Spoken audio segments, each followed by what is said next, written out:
doesn't go so good.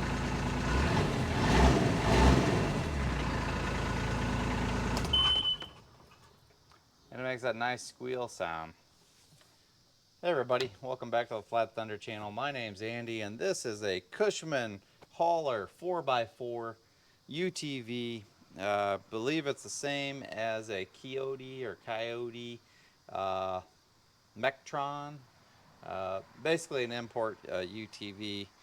And we just got this thing. It's a 4-seater with a dump body out back. That's pretty cool. And we just broke it. So Driveshaft's really sloppy jalopy in there and just, I don't know, it just goes all over the place. I'll manually kind of rock it around for you. Definitely an issue there, but conveniently we broke it in the process.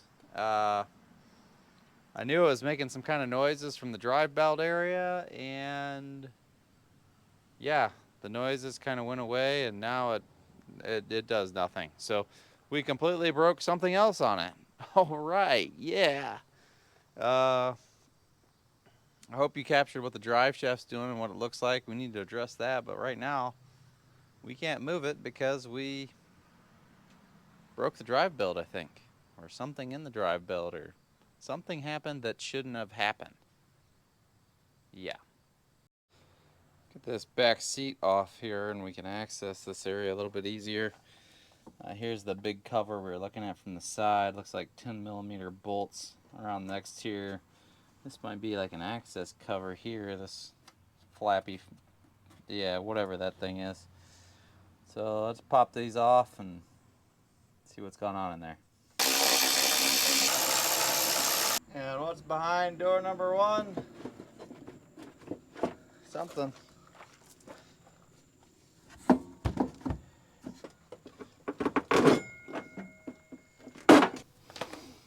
There we go. Must be something about belts lately. This belt is completely ripped into 2 pieces, so that's obviously not going to work. And I need a new one of these. Conveniently, you can't get the cover out of there with the exhaust in the way. Wax up in here, and then if you go back here, this dog leg is blocking it from sneaking out this way. So yeah, this exhaust is right on the road. Gotta try to do something with that. Got a hanger here. It splits back here, but I don't think that's gonna come apart. So try to loosen the exhaust can and then take it off at the manifold. Hopefully it doesn't destroy the gasket. Probably will. And then twist, turn, yeah.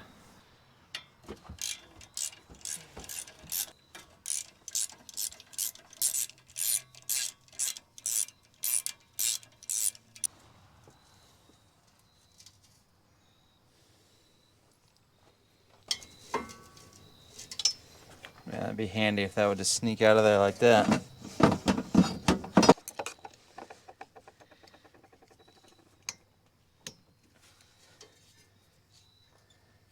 Okay, so that just holds it up on a rubber bumper with a spring.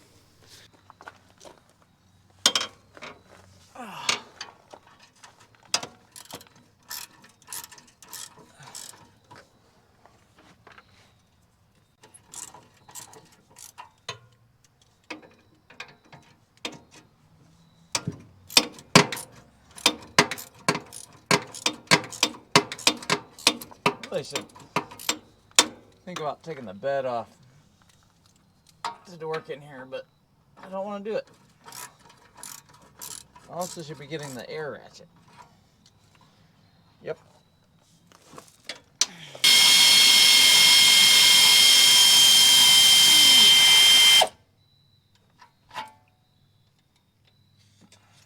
That's way better.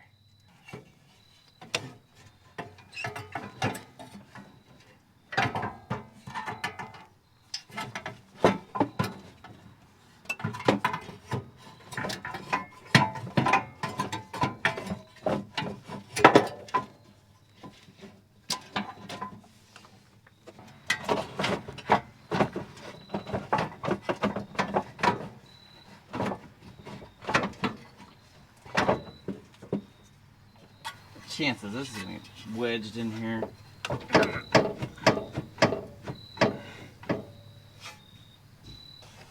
Well, it's definitely not the solutions.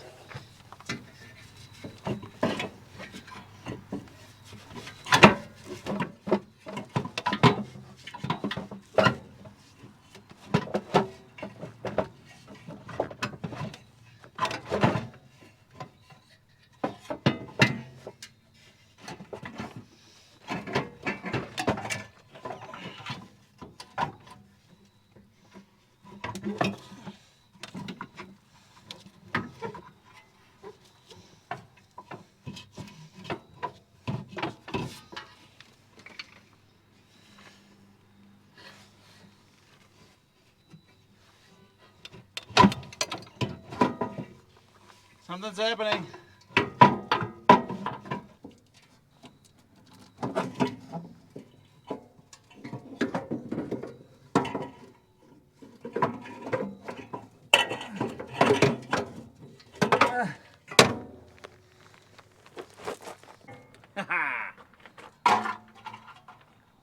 We did it. That was kind of a major pain. That's probably not going to go back in well.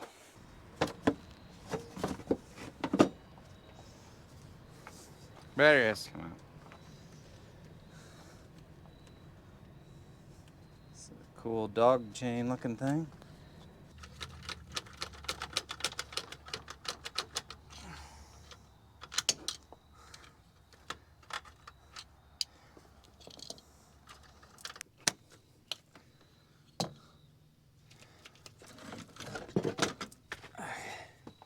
Looks like they built a machine around this cover.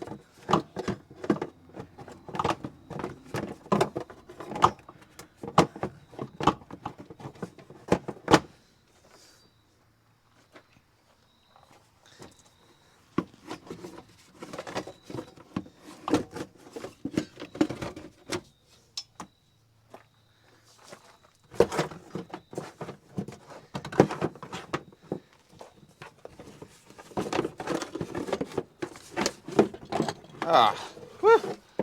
Okay. Finally wrestled the cover out of there. Got the O-ring to seal it. And that came out of there really hard. You had to obviously remove the battery, but then get it in this area, fold it down sideways and kind of wiggle, work it out. And it just barely comes out around the tire. There's what we're looking at inside.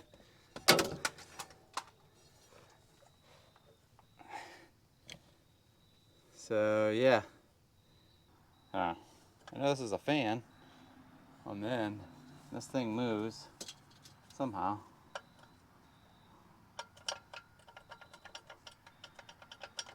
And these little dogs will slide this whole mechanism, I believe, in. Gates G-Force. Pause for part number. Wait a minute. Does that mean it's made in USA?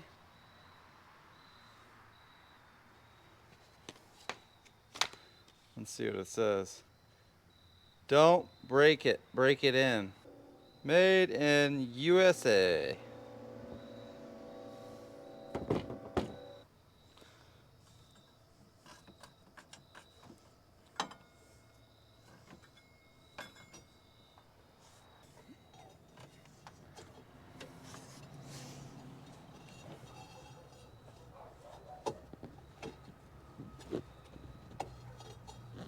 Okay. Well, that was way easier than I thought. I hope it's not too long.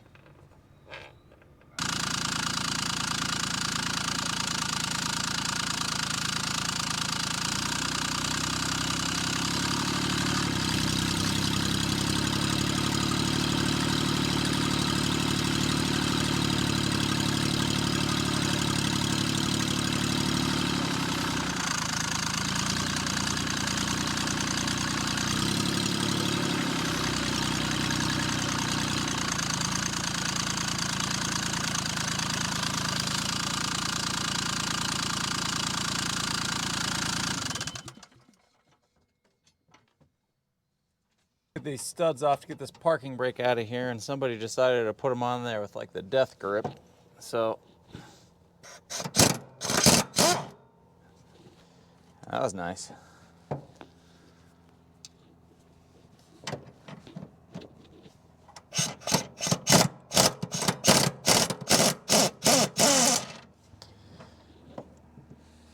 Uh-oh.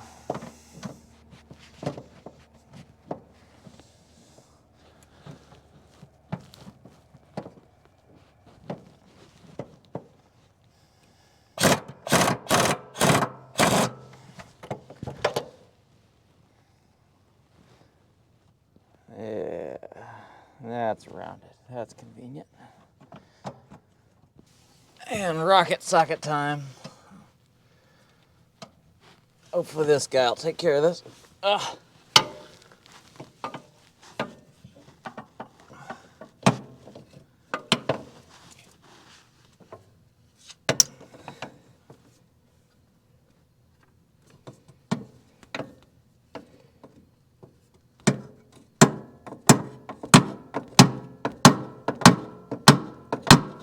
Still have any room.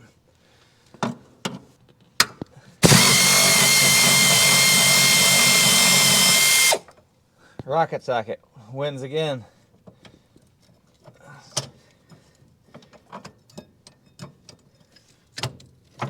That's the parking brake. Got that out of the way, and now we can really illustrate. When we broke the belt, we're trying to illustrate exactly what was going on in here, and this would be it right here.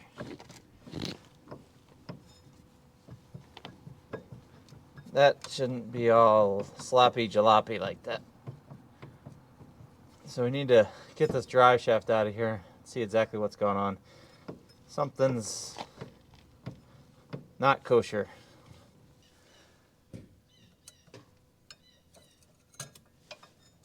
That's weird. Okay. Here's what we're looking at. I thought this was a set screw, and I'm starting to think that's a roll pin. Very weird. I don't understand it. I guess we'll spin it back over and try to pound that out because I see a split right there. So, not so much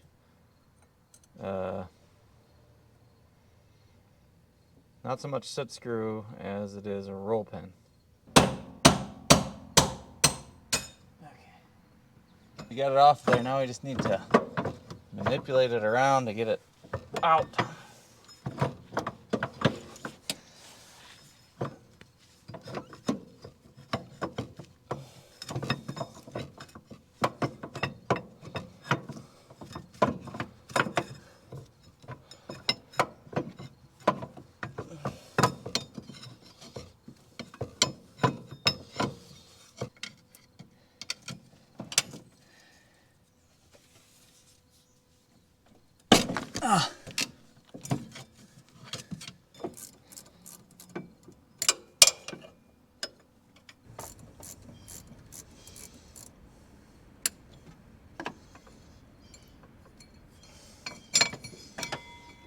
A little bugger should come out of there real easy.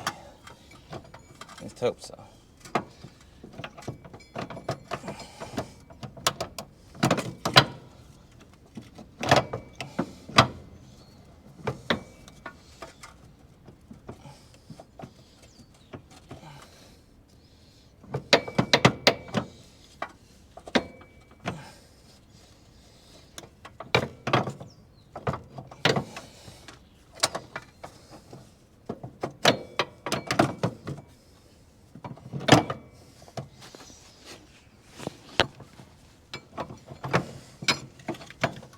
Ha ha! Roll pin with a spline. Something doesn't make sense about this here. We're going to have to estimate where this roll pin is versus how much actually goes on the spline with the drive shaft. That's cramped trying to get you guys in there with this thing on there. Probably should have took that off, but I really don't want to mess with taking the body off. Here she is. You can see the spline doesn't start until about the base flange depth where the rotor bolts on. So we're going to have to use that to estimate just how much of that spline is engaged on the shaft. The U-joints look real nice. Doesn't look like there's anything wrong with this end. Go down and you measure the splines. The splines don't start until about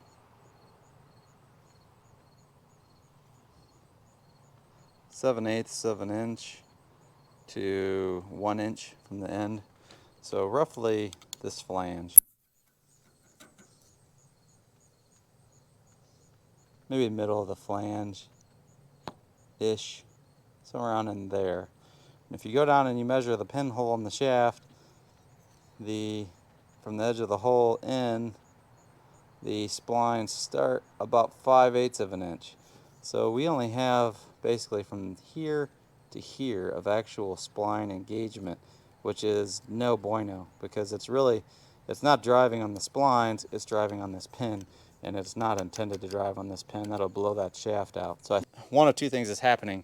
This drive shaft isn't the correct drive shaft, and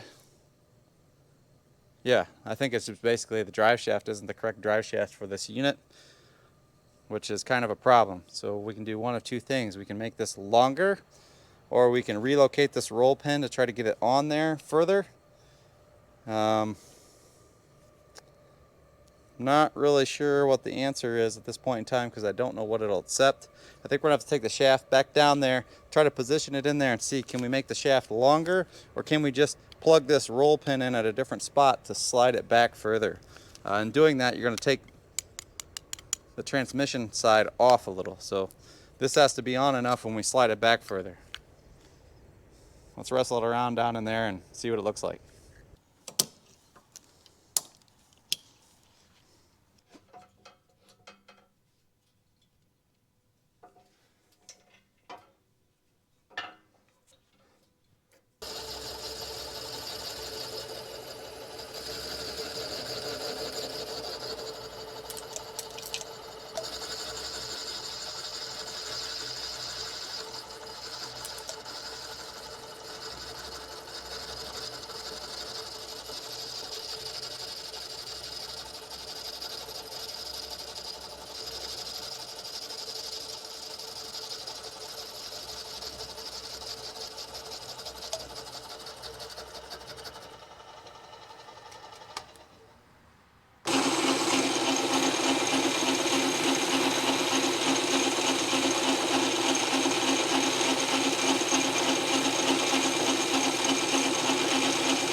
Bored this end of the yoke out to make a nice round diameter. Again, machine some off so it could go further on the diff, and then made this thin split spacer that will mate this diameter to the base diameter of the spline, but it has to be split to get over the spline. So you'll slide that on there, put those on, and slide it on further. It's a two-piece shaft assembly with this sleeve. This sleeve is going to allow us to extend the unit to make the shaft longer once it's in there. But when it's all together and slid tight together, it can't be any longer than the base assembly. Otherwise, you wouldn't be able to get the shaft into position. Once it's into position and started on the spline on both ends, you can extend it out And then once it's extended out, we can weld this sleeve to both ends of the shaft. This end, of course, will have the split bushing installed. Have to make sure we put the brake rotor on before we do that.